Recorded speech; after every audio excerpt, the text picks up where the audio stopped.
नमस्ते दोस्तों, और हमारे चैनल में आपका स्वागत है। आज हम कुछ उन्नत साइबर सुरक्षा युक्तियों के बारे में जानेंगे जो आपको ऑनलाइन सुरक्षित रहने में मदद कर सकती हैं। जानता हूं, साइबर सुरक्षा उबाऊ लग सकती है, लेकिन मेरा विश्वास करो, यह उतना जटिल या भ्रमित करने वाला नहीं है जितना आप सोचते हैं। और सही जानकारी के साथ आप अपराधियों को दूर रख सकते हैं और अपनी व्यक्तिगत जानकारी को सुरक्षित रख सकते हैं। इसलिए चाहे आप तकनीकी विशेषज्ञ हों या अभी शुरुआत कर रहे हों, हर किसी के लिए यहाँ कुछ न कुछ है। हम आपके डिजिटल जीवन को सुरक्षित करने के लिए सरल लेकिन प्रभावी तरीकों पर चर्चा करेंगे, क्योंकि चलो इसका सामना करते हैं। इंटरनेट खतरों से भरा एक जंगल की तरह है और आप एक स्वादिष्ट दिखने वाले नाश्ते की तरह नहीं दिखना चाहते हैं, है ना? तो आइए इसमें शामिल हों और जानें कि ऑनलाइन दुनिया में खुद को कैसे सुरक्षित रखा जाए। ठीक है, सबसे पहले हमारे पास मल्टी फैक्टर ऑथेंटिकेशन या MFA है। आप इसे 2 कारक प्रमाणीकरण के रूप में भी जानते होंगे। मूल रूप से यह आपके खातों में सुरक्षा की एक अतिरिक्त परत जोड़ने जैसा है। सोचें कि आपके पास आपके घर के लिए केवल एक ताला है। अब उस एकल लॉक की तुलना 2 या 3 अलग अलग लॉक से करें। इसे तोड़ना कठिन है ना? MFA के साथ भी ऐसा ही है।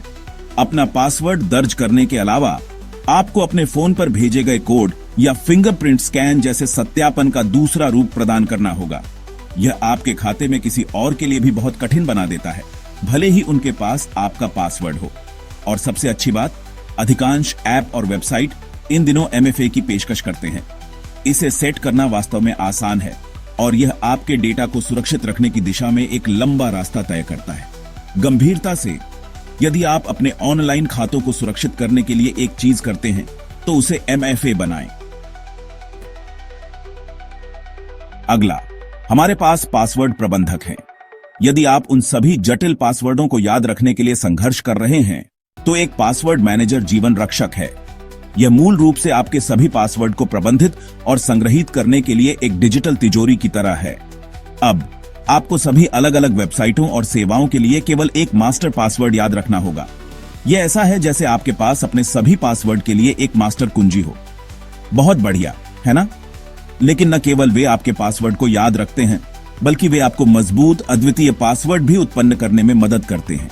और मेरा विश्वास करो, एक मजबूत अद्वितीय पासवर्ड होना महत्वपूर्ण है, खासकर इस दिन और उम्र में जहां हर जगह डेटा उल्लंघन हो रहा है। आइए VPN या वर्चुअल प्राइवेट नेटवर्क के बारे में बात करते हैं। क्या आप जानते हैं कि जब आप सार्वजनिक वाईफाई का उपयोग करते हैं तो आप अनिवार्य रूप से अपनी जानकारी किसी के भी देखने के लिए प्रसारित कर रहे हैं? थोड़ा डरावना है ना? यहीं पर एक VPN काम आता है। यह आपके इंटरनेट कनेक्शन को एन्क्रिप्ट करके एक सुरक्षित सुरंग बनाता है, जिससे दूसरों के लिए आपकी ऑनलाइन गतिविधि की जासूसी करना कठिन हो जाता है। यह ऐसा है जैसे आप सार्वजनिक रूप से गुप्त मार्ग से यात्रा कर रहे हैं। VPN का उपयोग करने के कई कारण हैं, जैसे कि सार्वजनिक वाईफाई पर अपने आप को सुरक्षित रखना, भू अवरुद्ध सामग्री तक पहुंचना, या बस अपनी गोपनीयता को ऑनलाइन ट्रैकिंग से बचाना। चैप्टर 4, नियमित सॉफ्टवेयर अपडेट उबाऊ लेकिन महत्वपूर्ण। मैं इसे प्राप्त करता हूं। कोई भी सॉफ्टवेयर अपडेट करना पसंद नहीं करता है। वे कष्टप्रद हैं, वे समय लेने वाले हैं और कभी-कभी ऐसा लगता है कि वे हर समय पॉपअप होते रहते हैं। लेकिन यहां बात है, नियमित सॉफ्टवेयर अपडेट आपके उपकरणों को सुरक्षित रखने के लिए वास्तव में महत्वपूर्ण है। सोचें कि सॉफ्टवेयर अपडेट आपके डिवाइस के लिए सुरक्षा पैच की तरह है। वे आपके सिस्टम में झांक सुरक्षा छेदों को ठीक करते हैं, जिससे हैकर्स के लिए इसका फायदा उठाना कठिन हो जाता है। चैप्टर 5, अपने डिजिटल पदचिह्न की निःशुल्क निगरानी। ऑनलाइन दुनिया में हर कोई एक डिजिटल पदचिह्न छोड़ता है। यह वह सारी जानकारी है जो आप ऑनलाइन छोड़ते हैं, जैसे कि सोशल मीडिया पोस्ट, टिप्पणियां और वेबसाइट गतिविधि। जबकि अपने डिजिटल पदचिह्न को पूरी तरह से मिटाना असंभव है, आप इसे कम करने के लिए कदम उठा सकते हैं। अपने बारे में बहुत अधिक व्यक्तिगत जानकारी ऑनलाइन साझा न करने का प्रयास करें और अपनी गोपनीयता सेटिंग्स को सोशल मीडिया पर प्रबंधित करें। चैप्टर 6, फिशिंग घोटालों को पहचानना। उन क्लिकबाइटी लिंक से सावधान रहें। फिशिंग घोटाले ऐसे संदेश या ईमेल होते हैं जो वैध दिखने के लिए डिजाइन किए जाते हैं, लेकिन वास्तव में आपकी व्यक्तिगत जानकारी चोरी करने का प्रयास कर रहे होते हैं। वे अक्सर आपको किसी लिंक पर क्लिक करने या किसी अटैचमेंट को खोलने के लिए बरगलाते हैं, जो तब आपके डिवाइस पर मैलवेयर डाउनलोड कर सकता है या आपको फिशिंग वेबसाइट पर पुनर्निर्देशित कर सकता है।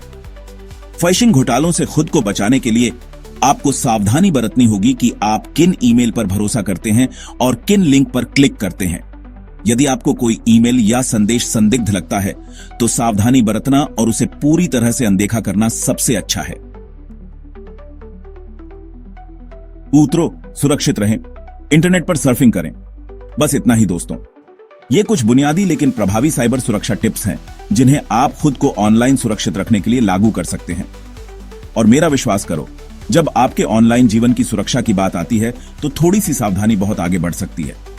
अधिक भयानक तकनीकी युक्तियों और सुझावों के लिए हमारे चैनल को सब्सक्राइब करना न भूलें और मुझे बताएं कि आप नीचे दी गई टिप्पणियों में क्या सोचते हैं। पढ़ने के लिए धन्यवाद और सुरक्षित रहें।